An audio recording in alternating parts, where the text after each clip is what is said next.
Sino ka?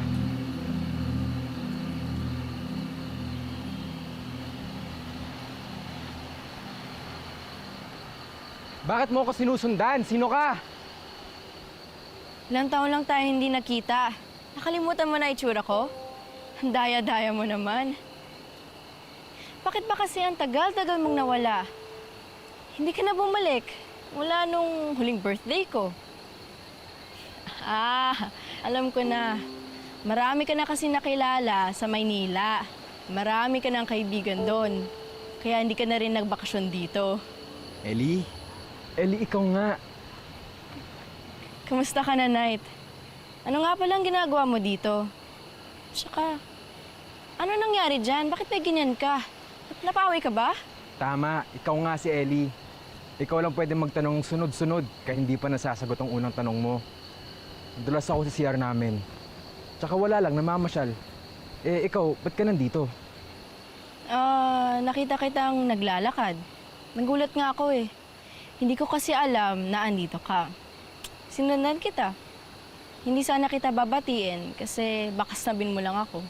Alam mo na, tagal na rin kasi. Alam mo, gusto naman talaga kitang puntahan. Pero, akala ko kasi lumipat na kayo ng mami mo eh. Doon ba rin ba kayo nakatira? Sa malapit sa church? Hindi na. College ka na siguro, no? Tumigil ako. Hindi na ako nakapag-enroll this year. Bakit?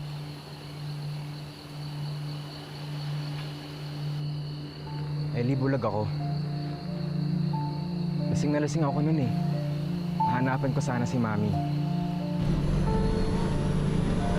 Kinuha ko yung kotse. Pero nabangga ako. I got a head injury. Inoperan ako sa ulo. At nung una akala ko lumalabo lang mata ko.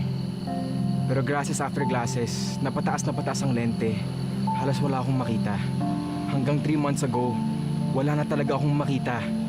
And I went totally blind. May chance ka bang makakita ulit? I don't know. Maybe yes. Maybe never. Wala din mga masabi ang mga doktor eh. Alam mo yun? Di bale. Kahit na ganyan ka, maganda pa rin ang mga mata mo. Crush! Alam mo naman na crush kita nun, di ba? Kaya lang, 15 ka nun. 14 lang ako. Siguro, may mga naging girlfriends ka dun sa 4 years na nawala ka, no? Meron. Muntik na pero hindi natutuloy. Dahil dito, sa tingin mo may seseryosong magka-boyfriend sa isang blind guy like me? Bakit naman wala? Wala talaga. Eh basta pagdating ko ho, nakita ko, nakabukas na ho yung gate. Eh, kaya nagduda ho ako. Tinignan ko kung nandun siya sa kwarto niya, eh wala ho doon. Inikot ko na ho ang buong bahay, amang. Wala ho si Knight. Eh, wala naman ho kung kilala na pwede niyang samahan dito na mag-aaya sa kanyang mag-ikot. Sinasagad talaga ng batang yan ang pasensya ko, ha? Sige, pumunta ka dun sa barangay. Humingi ka ng tulong para hanapin siya. Eh hindi ko talaga maisip kung saan pwedeng magpunta si Knight. Kaya nga pupunta ka sa barangay, hingi ng tulong. Opo. Ched, Po. sigurado ka bang bulag talaga si Knight?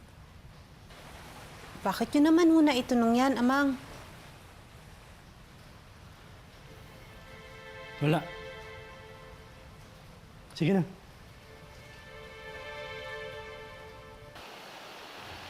Nagkasakit nun ang nanay ko. Tapos, ayun, iniwan niya na kami. Doon ako tumira sa ate ko, sa malapit sa Aramin. Alam mo bang, lagi kitang naaalala nun? Ano na kaya nangyari kay Tisoy? Siguro ako, nakalimutan mo na ano, Uy. 100%. Hindi ah. Ano ka ba? May natira pang 30%. Joke lang. 60. 70. Baliw. Baka nga kahit 10%, wala. Halaos ng memory mo sa akin. I would have courted you. Kaya lang, Ano? Kung pinorma kita nun, naging tayo. Pero buti na lang hindi naging tayo. Nabatrip ka lang sana sa akin sa pagka-blind guy ko. Hindi ah. Alam mo, confession, I used to like you before. Wow, speechless. Hindi ah.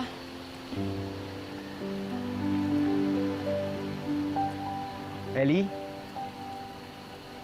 Ellie? Ellie?